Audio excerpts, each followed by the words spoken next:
Local transit planners is reportedly pushing a plan for a new high-speed train line between New York and Boston.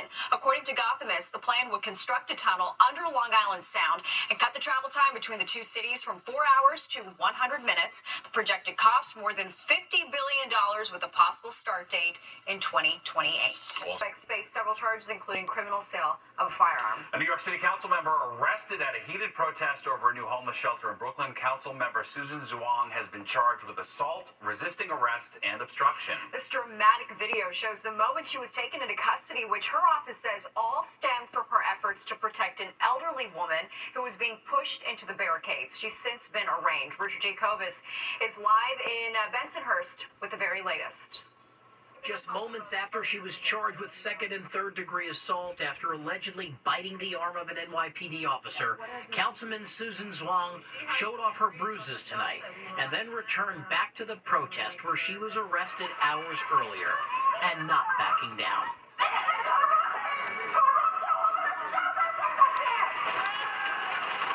First-term Democratic councilwoman sparked a firestorm early Wednesday morning when she joined a community protest against a proposed men's shelter in Bensonhurst, a district Zhuang represents. During the tussle seen in this cell phone video, Zhuang allegedly bites down on the arm of an NYPD cop. According to the criminal complaint, that officer suffered broken skin and teeth marks, along with substantial pain. The video shows what appears to be Zhuang being grabbed by her ponytail. From the video, you will see that she was attacked. They grabbed her, choked her, and we don't know who. We're not making any allegations who did it. But when you're in the midst of all of that, things happen. Police, though, saying they were helping an elderly protester who had fallen under the barricade, and that what happened to one of their own is unacceptable. We're disappointed in Councilmember Susan Zhuang. Like, she is a great partner, but we will not tolerate. This is what she did to the officer. Bit the officer on the arm, as you can see. The bite wound. Into the night, more than 12 hours after this protest first began, tensions continue to rise. The city announcing plans to build that men's homeless shelter on 86th Street, which residents say is far too close to a number of schools, daycare, and senior centers in the area. The city says of the 200 it's opened so far, none have been in this neighborhood, and that this new shelter will help New Yorkers in need. Residents here blame Mayor Eric Adams. The community feels that they supported him, and he has completely sold out their community. The councilwoman, meanwhile, is standing her ground, telling protesters to continue the fight.